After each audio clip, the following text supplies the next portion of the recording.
you very much. We have reporting right now from Pamela Brown and Evan Perez, a Western law enforcement official telling CNN that a man at the scene in Manchester has been identified as the probable suicide bomber.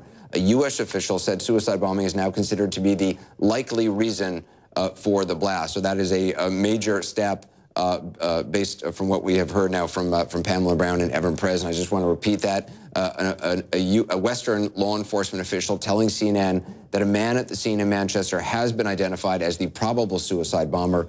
A U.S. official said suicide bombing is now considered to be the likely reason for the blast. Steve Hall, you've been monitoring this as well. You know, it starts to move quickly from here. It seems like they have some sort of identification, very possibly from, at the very least, they may even have video now at this point of the individual.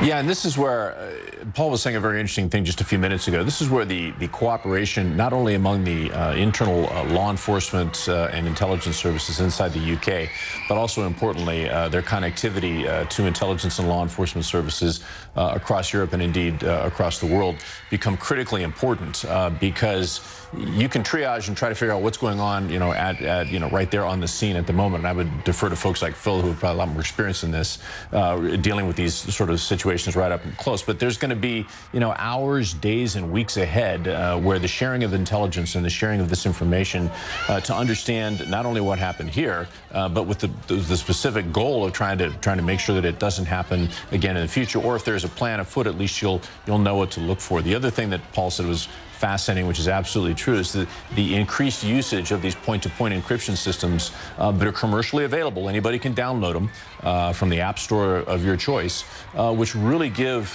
terrorists and others who are trying to hide from the intercept capabilities of nation states like GCHQ on the British side and NSA. It's really pretty good protection, and has thwarted you know, the attempts of intelligence and law enforcement to predict when the next attack is going to be. So that's a real growing problem. It's this clash that we have between open societies. How much are you going to monitor your citizens? How much are you going to be Big Brother and trying to figure out what's going on in citizens' communications, their movements, whether they're subject to searches right on the streets, all of which provides you better protection against terrorist attacks, but also which encroach to a certain extent on the liberties that, you know, those of us who live in democratic societies enjoy, which is precisely one of the things that I think terrorists are hoping to increase the tension there. So it's as this continues, it'll be interesting to see how all those threads play out. Yeah, and just moments ago, Britain's Prime Minister Theresa May put out a statement, and it says in part, we are working to establish the full details of what is being treated by the police as an appalling terrorist attack. All our thoughts are with the victims and the families of those who have been affected. And we had been told that there would be a press conference about 20 minutes ago, so we are waiting. Obviously, police are incredibly busy right now, so it's understandable that this would be pushed back. But we obviously want to bring that to you live from Manchester Police as soon as they hold that press conference, and continue to be joined by Steve Hall, Paul Cruikshank, terrorism expert, Tom Fuentes, formerly with the FBI, and Andy and Phil Mudd as well. Tom, I mean, you're just joining us now. It does seem like kind of the pieces are now becoming clearer and clearer. Well, I think they're becoming a little more clear, Anderson, but it's still very, very early in this. And, you know, a big factor, and I heard Phil mention it earlier, will be the type of bomb, how it was made, what bomb-making school basically the person followed, what kind of explosive material, the forensics that'll be done at the scene to get the explosive powder or residue back to the laboratory and determine what's the exact chemical composition of that. That'll help identify possible bomb makers. This is a dumb question, but why would a bomb maker have such a distinctive signature that they could be identifiable over time? Well, because when you're learning how to make a bomb, it's not like learning to be a French chef. If you make a bomb and at the end of the day have all 10 fingers, you stay with that recipe, and that creates the signature. And this is true for bomb-making schools and for the chemicals that are involved. So you see the bombs that have come out of Yemen, typically PETN, and they're made a certain way, and the wiring is done a certain way, the type of materials used to construct it. And then you see other schools that teach using different chemicals or different packaging, let's say, or different shrapnel with the bomb. So it's usually pretty distinctive. or off the internet recipes as well. And we've had that. We've had individuals make bombs all by themselves. Big case in Canada in 2006, the Toronto 18. That individual made the first bomb by himself, detonated it, videoed it so he could use that as a recruiting tool. And then he used bigger and bigger amounts of the explosive, testing it out in the wooded area outside of Toronto. And then at the end, when he was getting ready to make an enormous bomb that would have been 3 times the size of the bomb used in Oklahoma City, that's when the police thwarted the case. And Phil, we should point out, we don't know what kind of device, based on reporting from Evan Perez, Pamela Brown, they believe that it's likely a suicide bomber. But again, we don't know if that means a suicide vest, some sort of device on the person. We saw the Tsarnaev brothers using pressure cooker bombs. But it's, as of now, we only know, and we have not heard from law enforcement directly, but of one individual so far. That's right. When I saw that report, I'm presuming we don't know the name yet, that they actually found the physical suicide bomber. That alone, though, is a significant step forward. You're talking about fingerprints. You're talking about facial recognition. Presumably they found, if it's a backpack bomb, they found whether there's any information on that, including an ID card. So I'd expect overnight we transition to stage 2, and the stage 1 is chaos. Stage 2 is identification of that first pinpoint piece of intelligence, name, fingerprint. Then you explode into saying, when I got that name, go to the phone company, go to the email, the internet service provider, go to every family friend. Your interviews are going to start happening when you find what apartments he's lived in. So by the time we come back to this in the morning, that information volume has sort of exploded exponentially. And, I mean, I don't want to get into too much detail, but there is enough evidence at a scene like this that they couldn't get a fingerprint, that they can get some sort of identification based on physical evidence, not just from a CCTV camera image. Depending on how the device exploded, I expect that if he's got half his body still there, they're taking a picture of his face going around to people in Manchester who are part of extremist circles, or to informants saying, you ever seen this guy? Somebody's going to say, my friend's missing, and be able to identify him. I'd expect a name by the morning. Tom, you agree with that? Yeah, I would agree with that. And also, no, not to be too gruesome, but body parts do survive these bombings. Even if the person's wearing the bomb, you know, pieces, whole fingers, whole hands can be recovered and could be fingerprinted, not to mention DNA. We don't know if this person possibly was a refugee and may have gone through some type of identification process. Or they have a prior record of some... Or prior record. What we have found time and time again, and Paul, you and I have talked about this repeatedly, particularly in the wake of Paris and Belgium, many of these people who were even born in countries, whether they're born in France or born in Belgium, were really petty criminals and kind of losers in life who, you know, took this on for one reason or another. That's right. Many of those involved in ISIS plots in Europe, ISIS-inspired plots in Europe, from this sort of gangster jihad background, people who have become Islamized after they were radical, after they were part of gangs, people with a certain skill set in terms of operating clandestinely, in terms of evading attention from police, able to put together armed robberies or other types of criminality, people with access to weapons, explosives potentially from criminal contacts. And the fact that so many people with this background have joined ISIS, so many people with this background have acted on behalf of ISIS, has really given the terrorist group more firepower when it comes to its campaign of terrorism against Europe, against the West. Anderson. And again, we are expecting some kind of on-camera briefing from authorities in Manchester. Our preliminary word is we'll be hearing from Ian Hopkins. He's a chief constable of Greater Manchester, the British equivalent of an American police chief or commissioner. A moment ago, I spoke with a man named Sam Ward, who lives by the arena, and he gave us as good a picture as any of what happened and what he was witnessing at that moment. Let's listen. Sam, can you just explain what you heard and if you saw anything? Yeah, so we heard an extremely loud bang. It was really sharp, really sudden, nothing like I've ever heard in the city centre before. Sorry, just as you was talking then, we've just had 7 ambulances exit the Manchester Central Fire Station, all with blue lights and sirens flashing, and really rush down to the arena. I'm not too sure what's just happened, but there was a large amount of ambulances just left the venue then. I'm currently looking at a roadblock. There's at least another 25 ambulances positioned on the pavements, just almost literally sat there waiting. There's 5 or 6 fire engines that I can see, all with the crews stood by, just as if they're waiting to be given the nod again to just go. A very, very, very large police presence, all from tactical aid units through to armed response, just to general police. I don't know if you can hear the sirens, but something is kicking off again. Whether it's a second, it seems to be coming in waves. All the convoys. None of the vehicles seem to be moving on their own. They all seem to be 5 or 6 deep at any one time. The firemen are actually running into the fire station now. I'm not too sure what's happening. It's just absolutely mental at the moment. So, Sam, about how far away from this arena do you live, or are you? I'm 200 meters.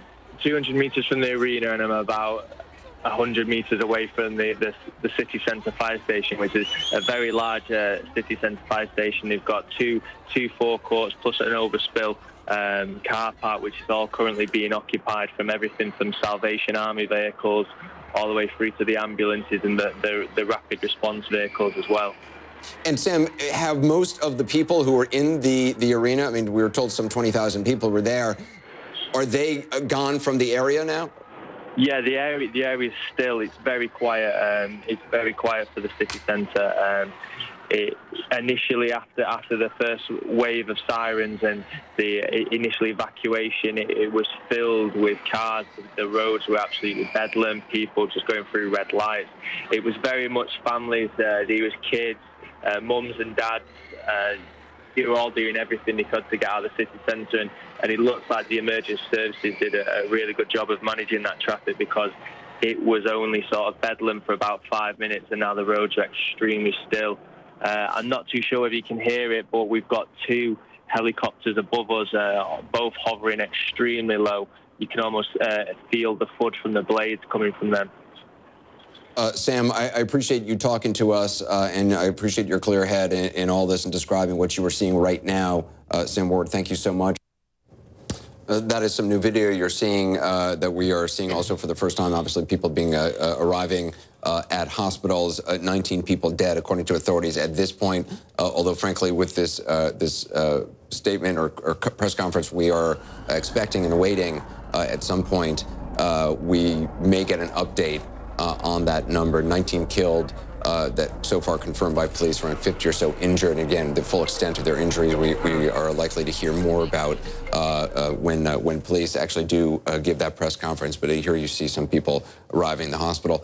I do just want to give you by the way, Sam, when we were talking to Sam Ward, that was probably about 30 or 40 minutes ago. About 2 minutes later, after we stopped talking to him, we got word that police had found a package that they thought was suspicious, and they were going to have a controlled detonation. So what we think when Sam was saying he sees things, looks like something else is kicking off more. People were running into the local fire station. We believe what he was actually witnessing was the run-up to that controlled detonation. So it's not that there was a second attack in any way, but that's what we believe he was witnessing, though at the time we weren't sure, and nor was he sure why there was suddenly an increase of activity, but we believe that's what it was. But I just want to give you kind of a rundown of what we know, what we don't know, and a general kind of flow of events. We understand that this device, believed to be a suicide attack, a suicide device. You just heard the reporting that law enforcement believes they have identified the suicide attacker. We believe the device was exploded around 10:35 p.m. That, according to Manchester police, as of 2 hours ago. They may update with a more exact time. It's not clear exactly where the device was detonated. We expect to hear more on that shortly. But from a number of eyewitnesses, people have talked about an area around a box office area that is basically there's a train station, above ground train station, Victoria Station, that's attached to this arena. And then it's about a 2-minute walk, I understand, from the train to the box office area. And then one would go through security They had bag checks at this concert.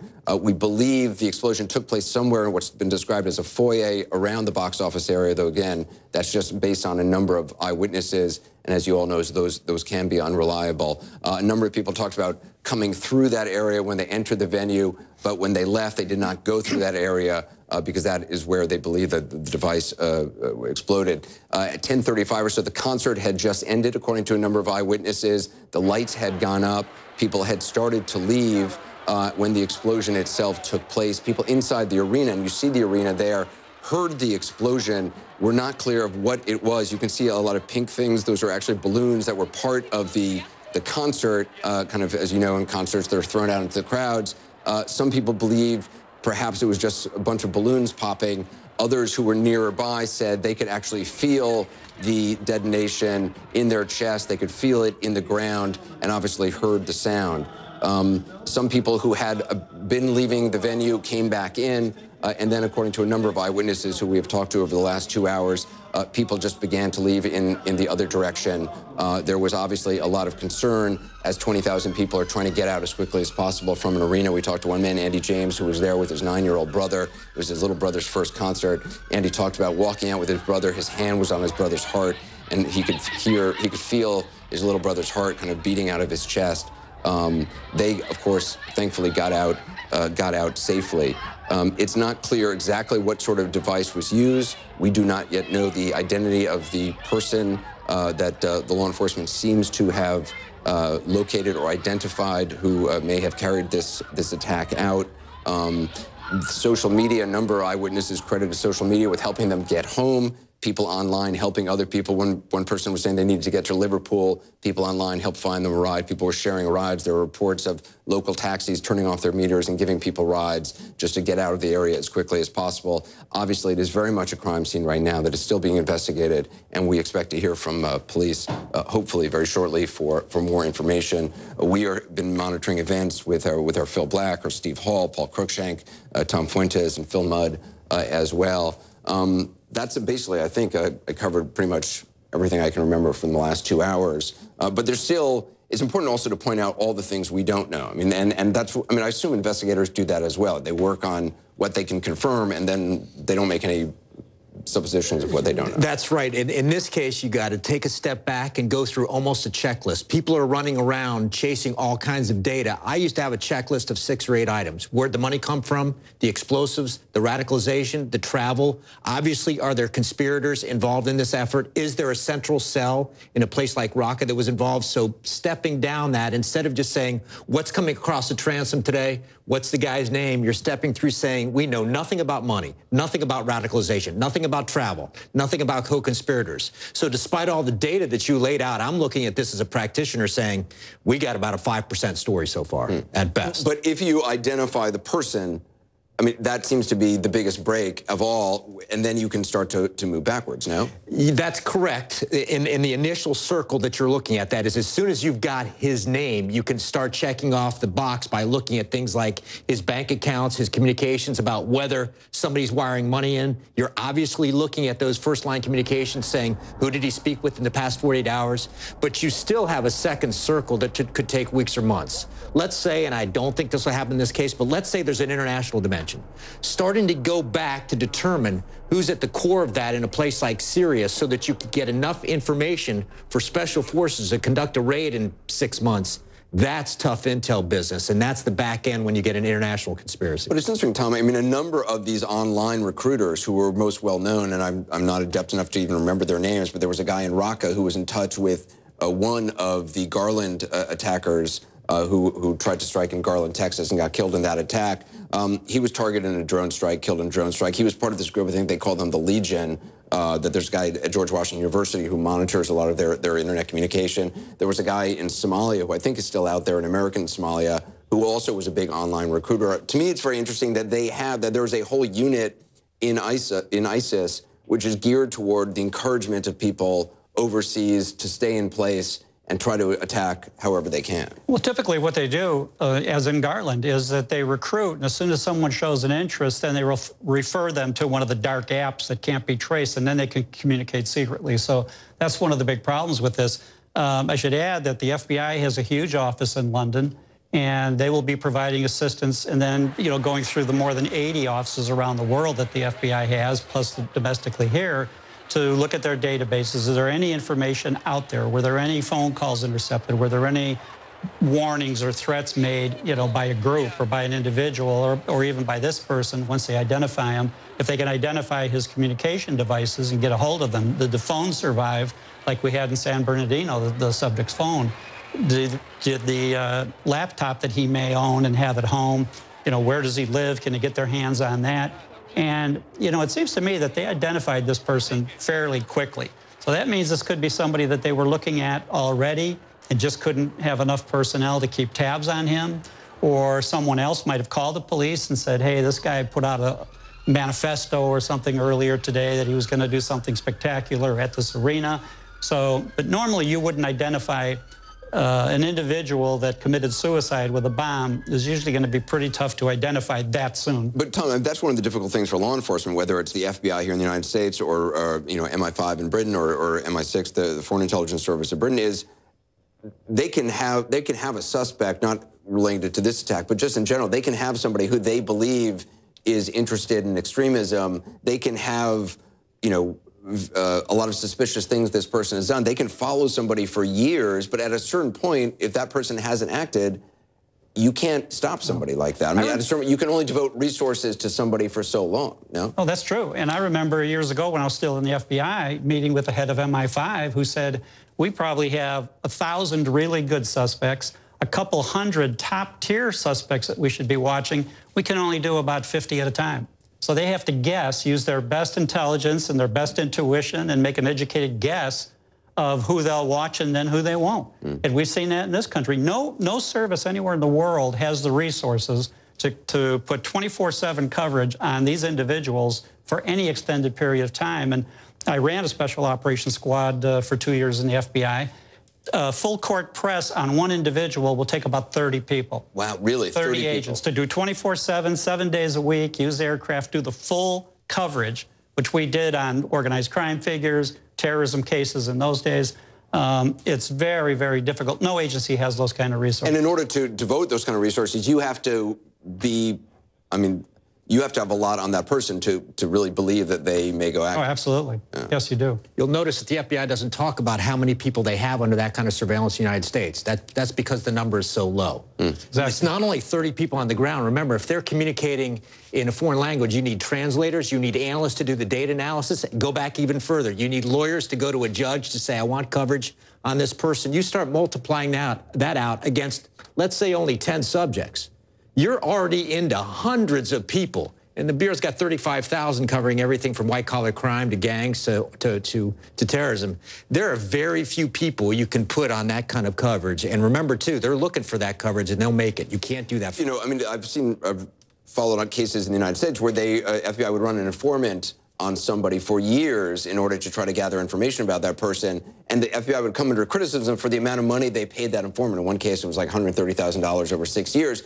Based on what you're saying, that's actually not, that's not expensive, given if the alternative is running 30 agents on somebody for that length of time. I mean, that's millions. And then you hear the criticism of the FBI that, well, this person was on the FBI's radar 6 years ago, and why isn't he still? Why aren't they still watching this guy? Well, that's a good example. You know, you just can't. You can only narrow it down to the top ones you think and hope you're right. Paul Cruikshank, at this point, you know, given what we know based on CNN's reporting, based on what we heard from Pamela Brown and Shimon Perot-Kupez and Evan Perez, where do you see the focus of this investigation? I mean, if they have learned if they've identified the attacker, I don't know if that means they have actually identified the person by name or just found enough to begin to get close to identifying this person by name. Where does it go from here? Well, Anderson, as we've been discussing, they'll be reviewing all the CCTV, trying to figure out this individual's route, where they came from. They'll be doing all the forensics, the DNA analysis, the fingerprint analysis to see if they've got some kind of match, if this individual is on some kind of database, somebody who may have had a criminal record, as we've been discussing. So many of those that have got involved in ISIS terrorism in recent years have had criminal records. So trying to figure out who this individual is and who they're connected to. At this hour, there has not been any claim of responsibility, it has to be said, from any terrorist group, Al-Qaeda or ISIS, or any other group. It should be noted that in just the past few days, Al-Qaeda, through Hamza bin Laden, the son of Osama bin Laden, have called for attacks in the West. Hamza bin Laden is somebody who's been promoted through the ranks, who may even take over the entire Al-Qaeda organization one day. So they're not just looking at groups like ISIS, they're also looking at Al-Qaeda here, but quite possible that this could also just be one individual who managed to put this device together. Obviously, the more sophisticated the device is, the more powerful the device is, then the more likely it is that the individual in question would have had some kind of terrorist training overseas, instruction in how to do this. It's quite tricky to make bombs from the kind of chemicals that you can go and buy commercially on the streets of the United States and the United Kingdom. So it definitely helps if you've had some kind of practice, some kind of training. But I've got to say as well that ISIS are putting out more and more instructions out over the internet about how to make bombs. We've seen that from Al-Qaeda in Yemen too, who provided the detailed bomb-making instructions for the devices that were involved in the Boston bombings, but also the San Bernardino devices that those attackers in that attack left behind to try to target emergency services. But this is an investigation which will be pursued at a furious rate now in the hours ahead. I think we can expect the Prime Minister to convene the COBRA emergency cabinet, which comes together at times like this when there has been a major terrorist attack on UK soil. And that's what we're talking about here, a mass casualty terrorist attack, the first of that type since the London bombings all the way back in 2005. Yeah, and Paul, again, I know I've been saying this for about an hour, but we continue to get a heads up that we expect a press conference any moment now. We obviously are going to bring that to you. We've talked about this a little bit, but I mean, the clock is ticking on this. Obviously, there's long-term issues to learn about this, but most immediately they need to find out, are there other people involved in this? Are there other people out there? Is there a cell right now in Manchester, England? That's right, and the concern is that there could be follow-on attacks if there is a wider cell behind this. If there are a group of ISIS operatives, say, who've come back from Syria that have been dispatched to the United Kingdom to carry out a terrorist attack. We saw with the Paris-Brussels cell, they managed to launch this same cell in 2 cities. There are some signs they were also trying to plot an attack at Amsterdam airport as well. And so if you have a group of, say, 5 or 6 or even a dozen individuals, which was the number involved in the Paris and Brussels cell, they have the capacity to attack again.